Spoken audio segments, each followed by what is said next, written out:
अभी थोड़ी देर पहले मैंने इस्लामाबाद में, थोड़ा खड़े तो होने दो यार, इस्लामाबाद में आज़म सवाती के मुकदमे में इस्लामाबाद हाई कोर्ट के रूबरू एक रिट पिटीशन दायर की है,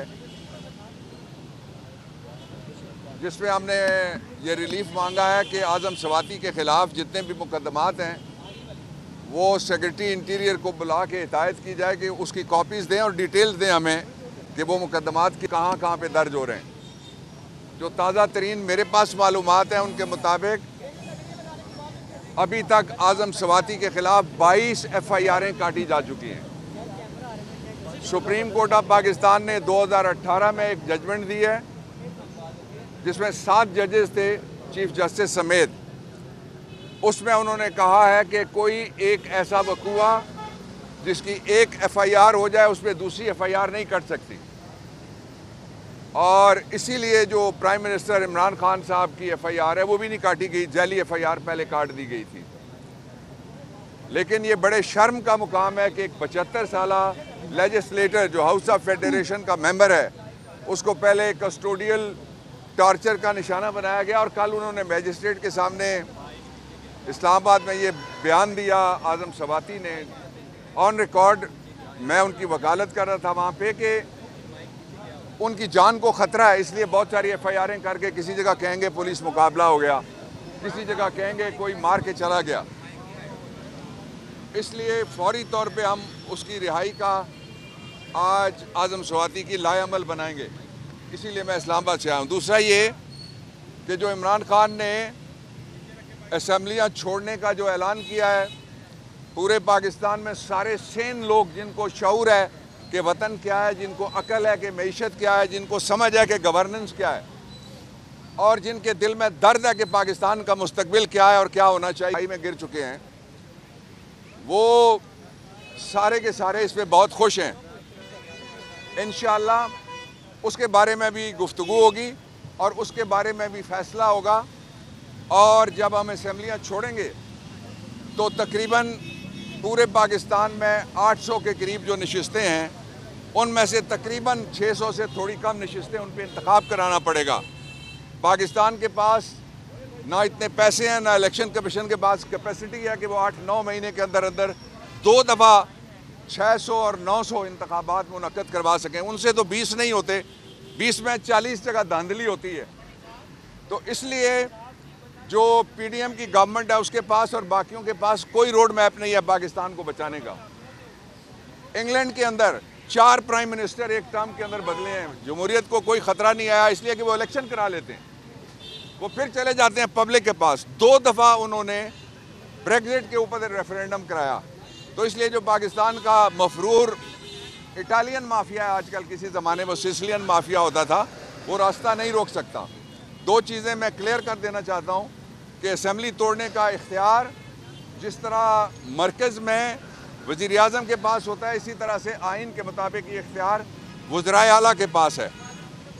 और जो गवर्नर का इख्तियार है उसमें लिखा हुआ है कि जब वज़ीर आला असम्बली तोड़ेगा तो लफ्ज़ शेल यानी लाजमी तौर पे मैंडेटरी है कि वो उस ऑर्डर को कंप्लाई करेगा गवर्नर।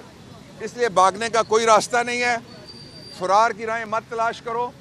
तुम सारे कहते हो कि इमरान के साथ लोग नहीं हैं, तुम सारे कहते हो बाहर बैठ के कि इलेक्शन हम जीत सकते हैं, हम बड़े पॉपुलर हैं, आओ मुकाबला करो।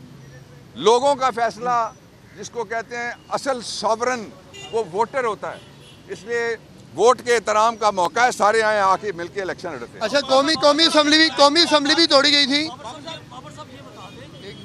असेंबली का इजलास इस वक्त जारी है, गुज़श्ता 4 माह से।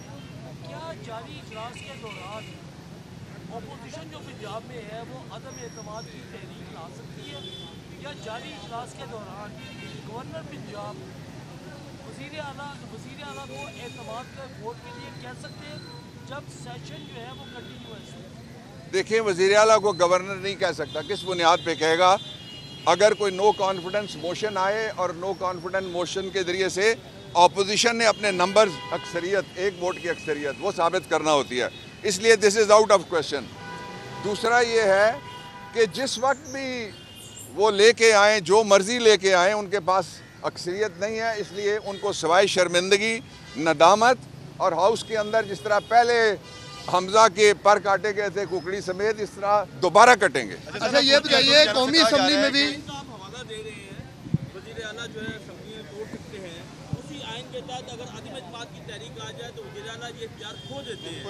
अभी तक आपके लोगों ने, वज़ीर आला ने, दोनों वज़ीर आला ने जो है असम्बली तोड़ने की एडवाइस नहीं की और इस बात के बयान है कि अदम इत्तेफाक की तहरीक आज या कल आने को, कल बड़ा लेट होगा।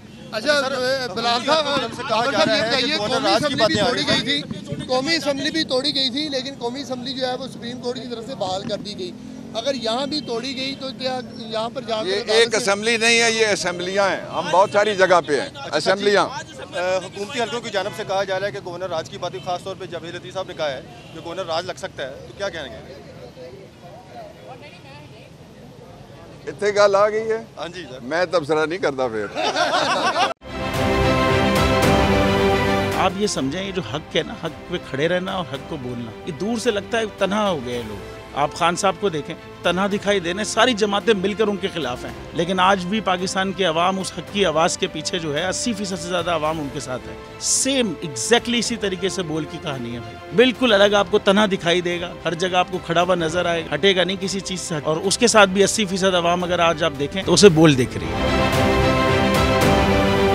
जाली केस है ना, ये हम पे उस वक्त बनाए गए थे जब हुकूमत यही थी, इन्हीं लोगों की हुकूमत थी ना। और ये जाली केस, इनको मैं नहीं कह रहा इस केस को जाली केस, इनको पाकिस्तान में क्या पूरी दुनिया में एक ऐसा शिकायत कुंदा नहीं मिला, एक ऐसा कंप्लेनेंट नहीं मिला जिसने ये कहा हो कि हमारे साथ फ्रॉड हुआ है। तो ये खुद ही बन गए कंप्लेनेंट और ये खुद ही इन्होंने खुद ही इन्वेस्टिगेशन की, उसकी खुद ही तफ्तीश भी की, यानी कि कंप्लेनेंट भी है, इन्वेस्टिगेशन ऑफिसर भी है। और इन द एंड इन्होंने फिर उसके बावजूद ये कोर्ट में जमा कराया कि जी ये केस जाली केस था और इसमें किसी किस्म जो कुछ एग्जैक्ट कर रहा था सब लीगल। ये मेरी बात नहीं है, ये इनके इन्वेस्टिगेशन ऑफिसर की बात। सबसे ज्यादा व्यूज और सबसे ज्यादा रेटिंग के साथ बोल आज भी रहा नंबर 1 पर। सब्सक्राइब करें और बेल दबाएं ताकि कोई खबर रह न जाए।